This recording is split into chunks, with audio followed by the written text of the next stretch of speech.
Hi, welcome back to the podcast. If you have been following me for a while, you know that I am a fairly new entrepreneur. And it officially has been 1 year of me running my own business for as a full-time entrepreneur. Not necessarily, I've had this business for a long time. I've treated it as a side hustle for a long time, long, long time. But it's been a official year since I've been a full-time business owner and been doing this full time.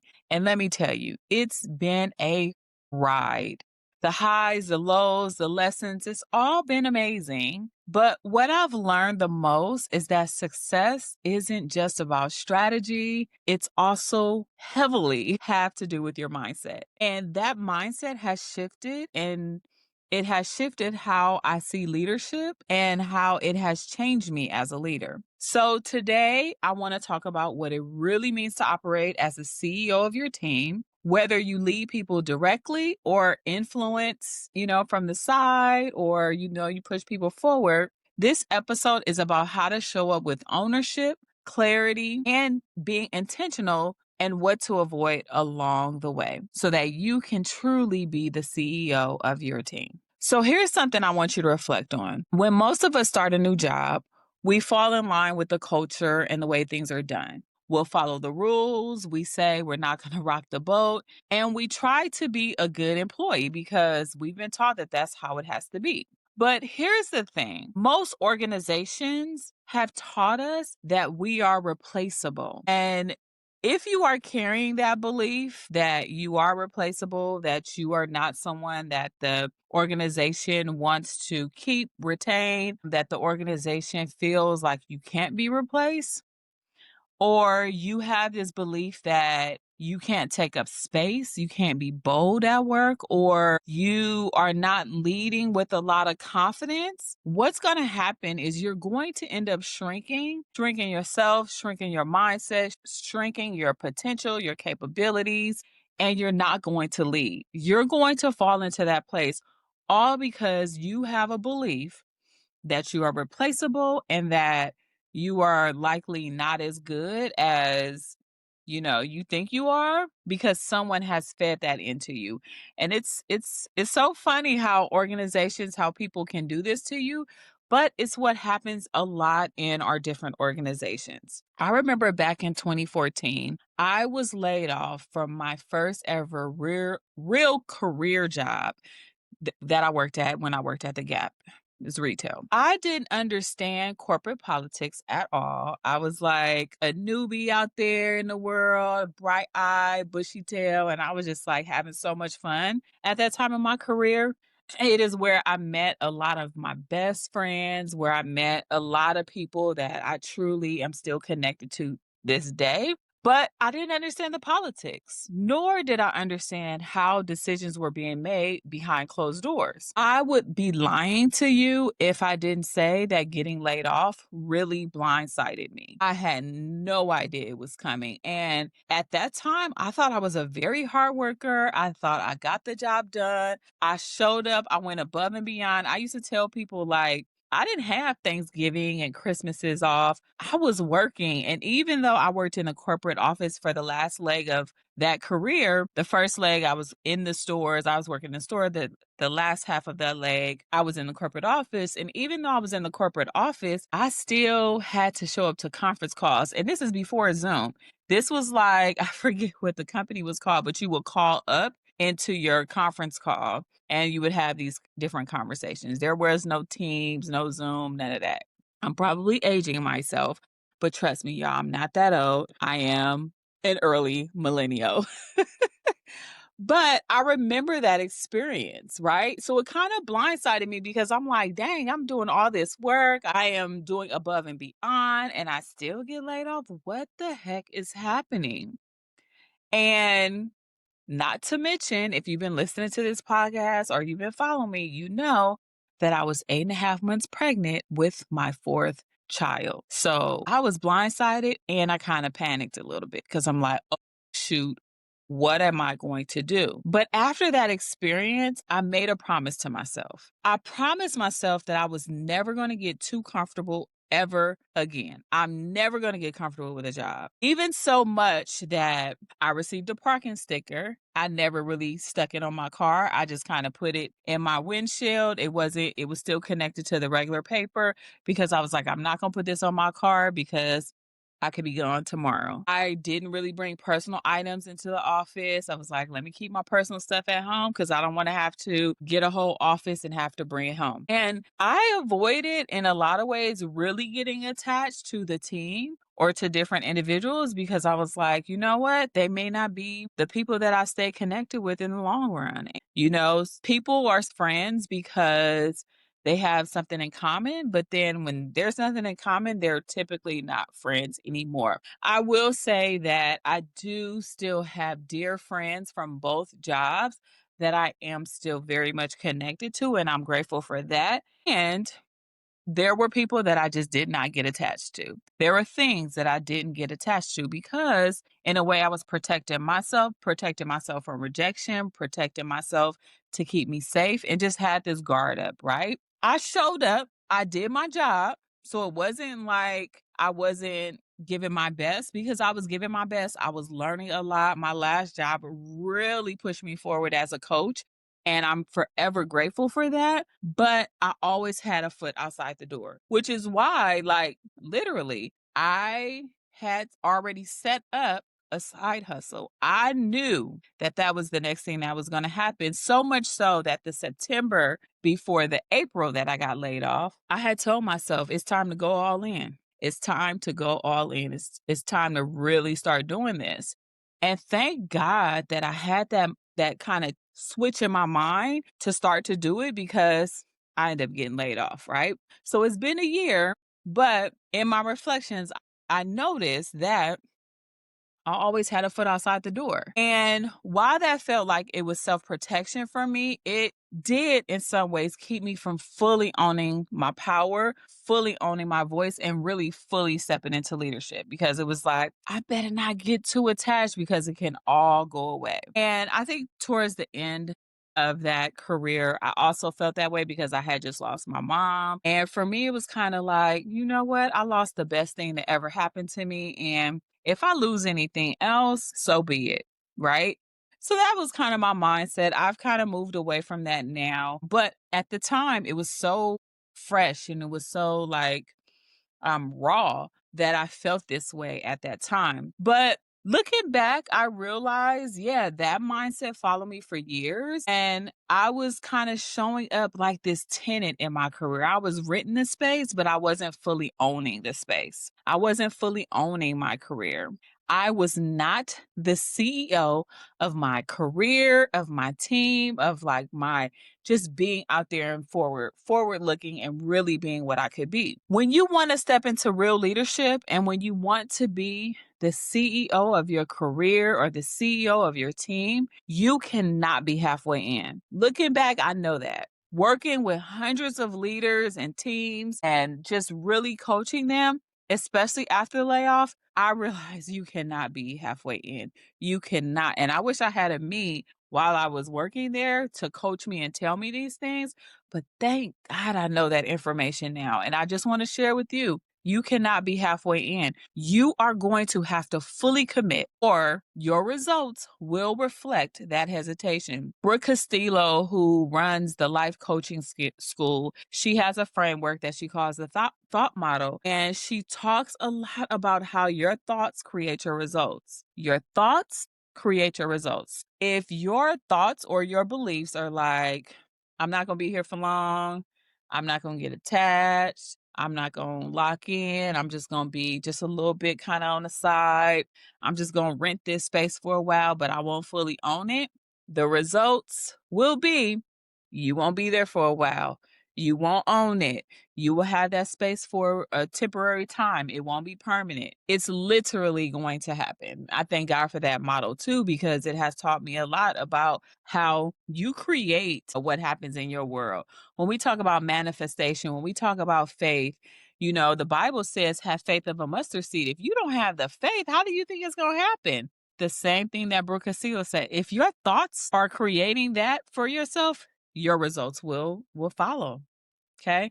And so when you are trying to be the CEO of your career or your team as a leader, you have to go all in. Even if you don't have the official title, even if you don't, you have to go all the way in. You have to fully commit, and your results will reflect that 100%. It will reflect that. You can still think and operate like a CEO even without a title, because I'm a firm believer, and anybody can tell you this: leadership isn't just about hierarchy. It's about how well do we step into something? How do we own it?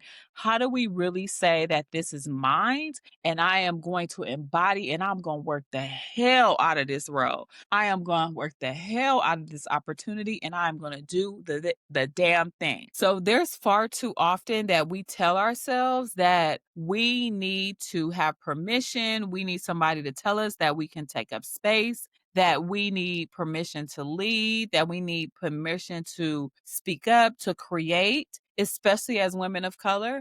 But I want you to know that the people who thrive at work are the ones who take initiative without waiting for permission. I remember this one person, she was the head of diversity and inclusion, and she was such a badass. Like, she did not wait for anybody to give her permission to be herself. She was boldly, authentically, genuinely herself, and I just used to be in so awe of that. And part of when I asked her, like, how do you get like that? Part of her reason was that you have to do good work and you have to show that you can get results, and then people kind of let you do what you want. However, I do also believe that there was some mindset and there was a mindset shift that she also had to have, right? And I know for most of us, women of color, we've probably grown up hearing things like, keep your head down, do your work, don't rock the boat.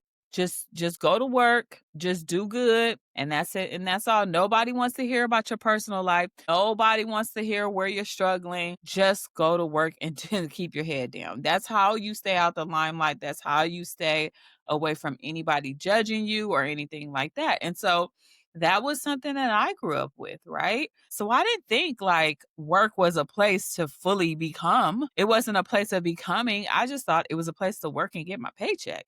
And that's it. And that's all. And there were rules about how I was supposed to operate, how I was supposed to be when I'm at work. Now, those rules do not create visibility or impact. They don't put you out there. In today's world, silence keeps you invisible, and being invisible keeps you stuck.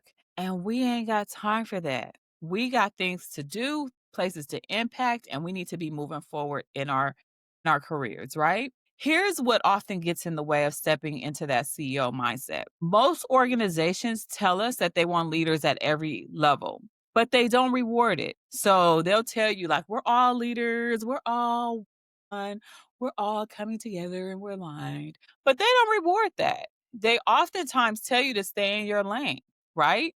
They tell you to take the ownership, but then every decision has to be approved by somebody else. Or your courage to be innovative, but you're punished when your ideas challenge the status quo, when they challenge the norm. And then it's like, oh, no, no, no, no, no, no, no, not that. Don't go. You're going too far. No, no, no, no, no. Don't go that far. And so we don't want that. That's why we don't step up and we don't do the things that we know we are capable of doing. So this false sense of ownership keeps us small. It keeps us hidden. But if we only play it safe, we are never going to disrupt the industry. We're never going to grow. And we will not be able to truly serve the people and the communities that we are meant to serve and that we are meant to impact. And so I want you to think about that. How much are you silencing yourself?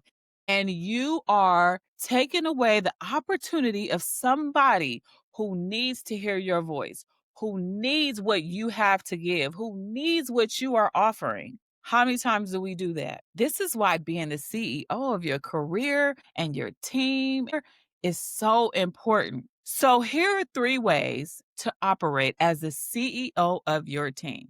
The first thing, you need to have a clear purpose. Have your why. Simon Sinek says, start with why. Every CEO knows why they do what they do.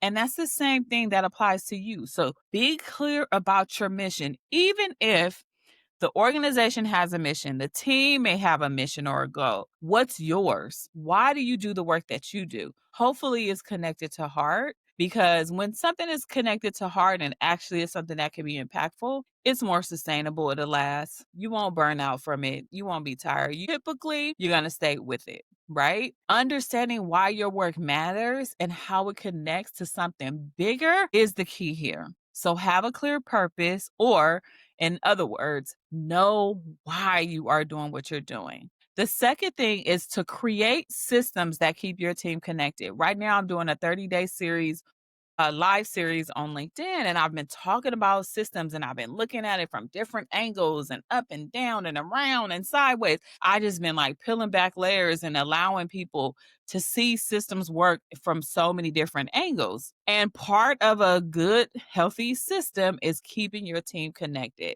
You don't want to rely on memory. You don't want to rely on personality to hold things together. You want to build repeatable systems for communication, for decision making, and to keep your team accountable. That's what allows your team to thrive even when you are not in the room. It allows your team to keep moving forward even when you're at home sick, or you're taking care of a child, or you're home with a parent, or you go on vacation. Your team will still be able to move because there's a system in place for them to know where to look for information, how to make decisions, where things are at in the workflow. These are the things that you want to do. You want to create a system.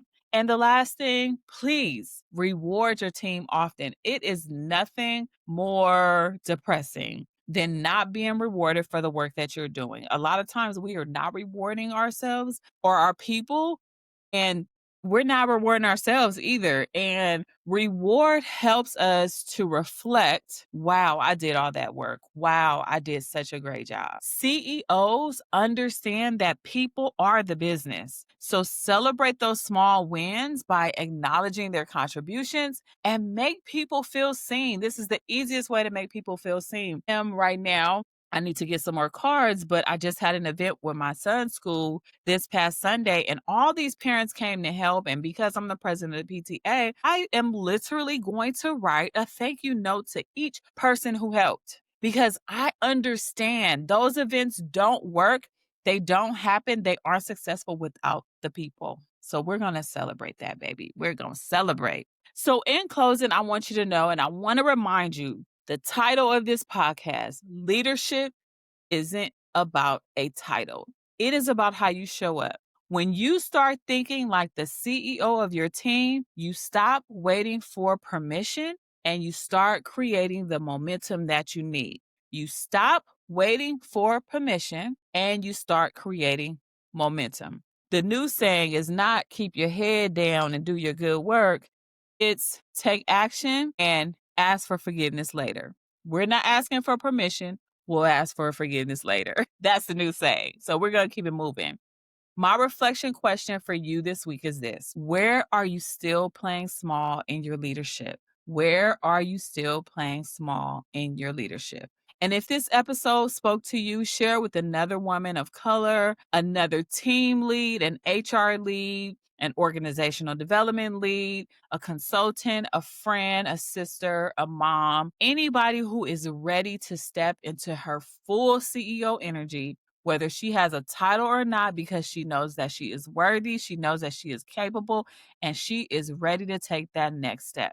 So if you are ready and you are ready to start leading your team, yourself, your life, connect with me. Click the link in the show notes. Find me on any of the social channels and let's explore coaching together. Thank you for coming. Thank you for joining me again. Talk to you soon. Bye.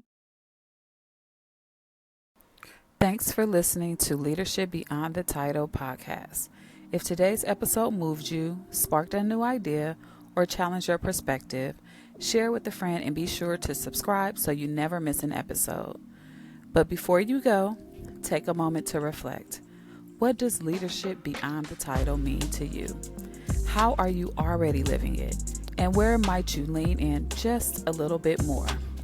And if you're ready to step into leadership that's rooted in your values, amplifies your voice, and positions you as the go-to leader in your field, Check the show notes to learn how we can work together. Keep showing up, keep leading, just as you are, with leadership beyond the title.